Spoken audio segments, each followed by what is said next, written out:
So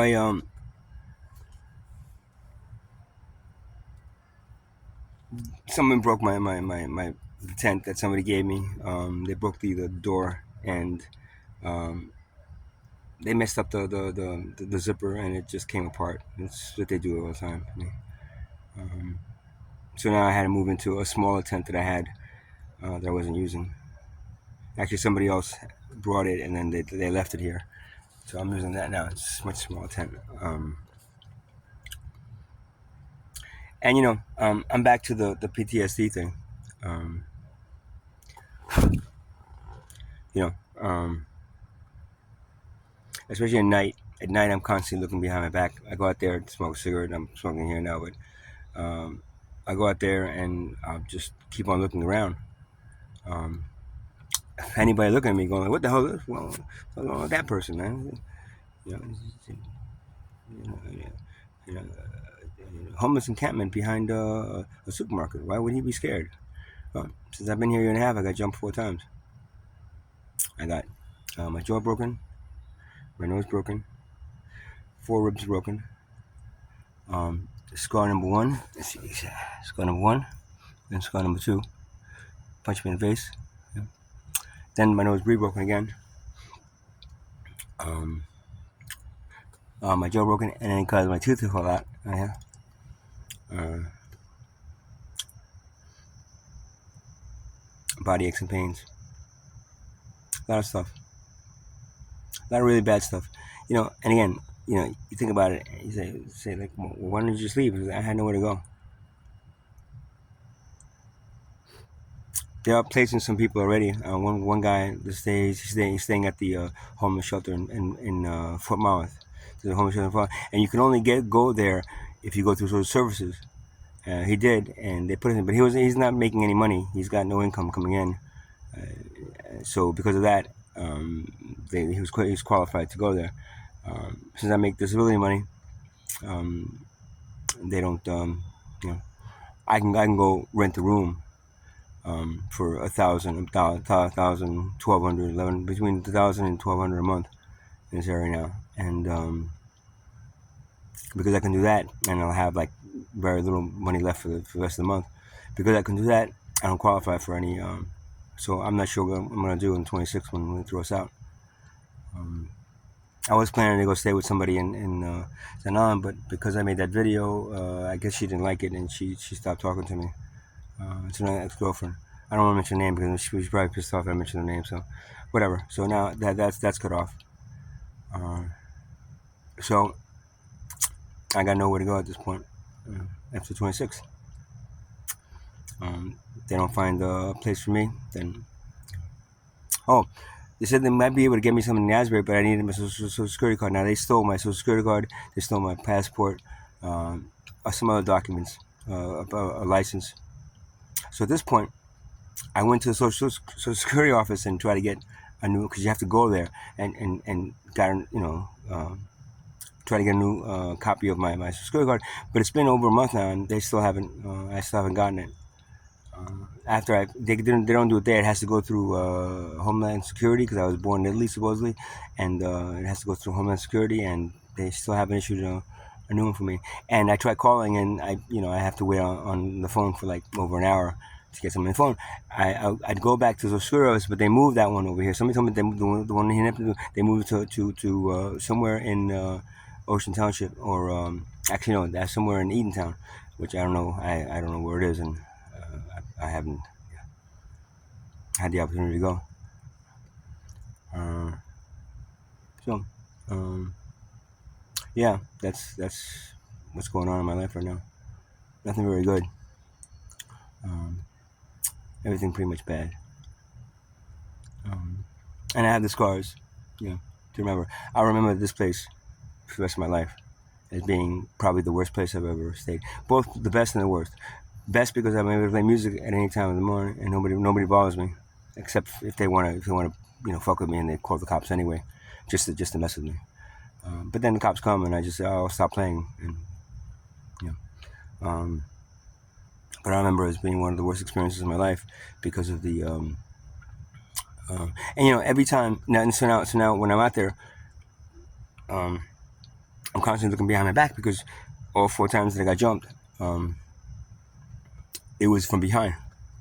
From the front. From the front, I could protect myself. I'll defend myself. But when they come up from the back, you just get, or they come out from the side, and all of a sudden you're not even looking. All of a sudden, boom, one guy jumped me and just started beating, punching me in the face, over and over and over again. So that's kind of my story. That's what I got to go with. I don't trust anybody anymore. I can no longer even turn my back on anybody. When I'm in a room, I'm usually my back is against the wall because I don't trust anybody. 3 of the people that beat me, I knew, and I kind of thought I could trust them. I couldn't. And the other time, I came out of nowhere. I don't even know who did it. 4 people have died here since I've been here. One recently, they found him hanging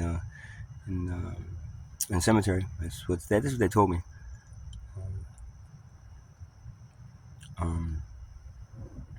Killed himself, I guess. The rest were they think it's ODs. I don't know. They don't really do autopsies on people here because we're second class citizens, and if we die here, they just write it off as being OD, something. Which as I said before, if you do something like dope, or I don't do it, but dope or fentanyl, and then someone douses your water or something with fentanyl, you can OD very easily because you're doing it yourself, and then all of a sudden you're drinking something or you're eating something that has fentanyl in it. All of a sudden, it's too much for your body, and that's how probably they OD'd. So in other words, it was probably all the other 3. I'm not sure about the last guy, the Haitian guy, but the other 3 were, I believe, were kind of mysterious deaths.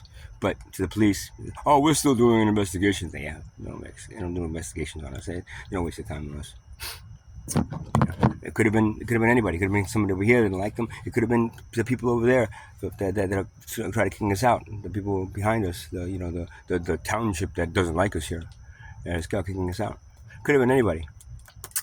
But I believe those deaths were kind of like, well, I knew all 3 of those people, and they didn't really seem like people that would actually overdose. Yeah. But like I said, if you do the drug, I don't do fentanyl or dope, but if you do the drug, and then someone puts stuff in your food, or that's why I can't eat. People bring me food. I can't even eat food anymore. If people bring me, because I don't trust the food that they bring me. I don't trust anything anymore. Trust has gone completely out the wall. And the bottom line, for everything that's happened to me, and for the deaths that happened here, it was all the bottom line. They all were caused by money. The root cause of everyone's, me getting beat up, and those people, it was all caused by money. It was caused by necessity of needing money. If it was the people back here from the homes, it was the ones in the homes here. They wanted us out of here because we were depreciating the value of their homes. If it was somebody that was here that did it to those people and did it to me, it was because somehow, some way, they needed your money, my money, their money, and stopping them from doing that, caused us, a revenge kind of backlash. So, I don't know what else to say. This place has been, I'm gonna be trying to find somewhere to go on the 26th, I guess. I think it's 3 days they give you after because when I was evicted from my studio in Bradley Beach, it took 3 days for them to kick me out after the court date. The court date on the 26th, nobody's gonna go. I mean, I'm not gonna go. Nobody has a ride there. Nobody's giving us a ride there, and nobody's gonna spend money and the money they don't have. I'm not gonna take a bus at 7 o'clock in the morning just to go there. I mean, and then just to go there just to be told by the judge, sorry, get out. Anyway, so I don't know what else to say. They could have made the court date, a Zoom, right? So we could all go attend, but they didn't do that. Why? Because we're second class citizens. We don't count. So I go there and say, look, we don't have a place to stay. So this is the only place we can stay. If now we're going to have to be in the street. They're not going to care because we're second class citizens. Actually, third class. Actually, there's first wealth, middle class, and then poverty class, right? So but then after poverty class is homeless class. So we're actually fourth class citizens. So we really don't count. Yeah? And the bottom line is that the civilization is controlled by a wealth class, a small handful of people, right, that control everything, and everyone else allows them to do it, and everyone else allows them to dictate exactly what laws should be in place to keep them safe, to keep them in power, to keep them at a certain level, and us scared, and trying to figure out every day how we're going to make enough money to eat or to do whatever we need to do to stay out here. This is the modern civilization that you provided for each other. It's sad, It's almost like you people end up torturing each other, right? And then you laugh about it, and you laugh at the people being tortured because they deserved it, Why do we deserve it? What makes you any better than anyone else? What makes the people torturing us on either side of the law any better than anything else? If you think there's a God up there that wanted you to torture each other,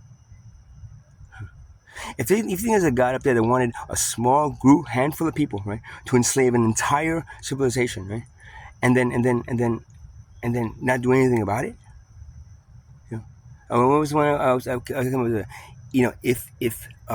you can't blame a slave. You can't blame a slave for being a slave, right? Because they were enslaved by a small group of people, right?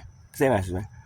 But then you have to blame them, right, for not trying their best to stop them from enslaving you. In this case, the entire civilization is enslaved by a handful of people, and instead of looking at them like, my God, these are slave masters. We have to stop them from doing this. You look up to them. You look up to the world class, thinking that one day maybe you'll become wealthy, just like Jay-Z, right? You'll be a billionaire, like Jay-Z became a billionaire. Well, he's one in billions that did it. And even if he did it, it doesn't matter. He's not part of the inner core, inner group. He's just like a token billionaire, A token, once poverty, now a billionaire, so they can go say, see, everybody try really hard because maybe you'll be a billionaire just like us. The thing of it is, not everybody on the planet could become a billionaire. It's only a small handful of people, because the reason that they're billionaires is because they made a shitload of money on the poverty class. They created poverty. And to create poverty, right, you have to be able to not have any kind of empathy for what you do and how you do it. Even if you try to give half of your money back to the poverty class, what the fuck? It's like you beat somebody and then afterwards you clean them up and then give them some food, and every day you beat on them, but then afterwards you give them some food, so it's okay. It's not okay.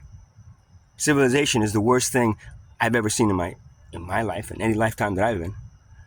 It's just a sore excuse for civilization, and it's something that I'll die hoping I never come back to it. There's a whole nother thing. I'm not going to get into that, because if I get into that, then people get pissed off. I'm scaring people. That's fine. I'm not scaring you. I'm trying to give you a way to stop what's about to happen, what's going to happen if you keep this going. But you don't want to listen. You don't want to hear that. What you prefer to do is do what you do. Absolutely nothing but chase money to your graves and make money more important than human life, which is what the wealth class wants you to do. You know why? But it keeps them wealthy and power. There's nowhere else in this universe, nowhere else in this entire universe, right? Nowhere else in this entire universe that a monetary system exists. Nowhere else. And the universe is perfect, works perfectly without any kind of monetary system.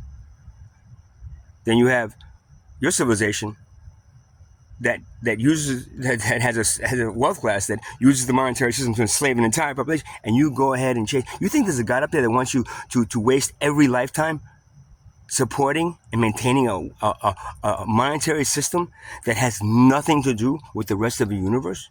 Do you think the universe wants anything to do with you or your money? No. The universe doesn't want it. These other dimensions don't want it. Nothing. It's worthless, except for what? As a controlling mechanism to enslave entire civilization that is convinced to value money over human and planetary life.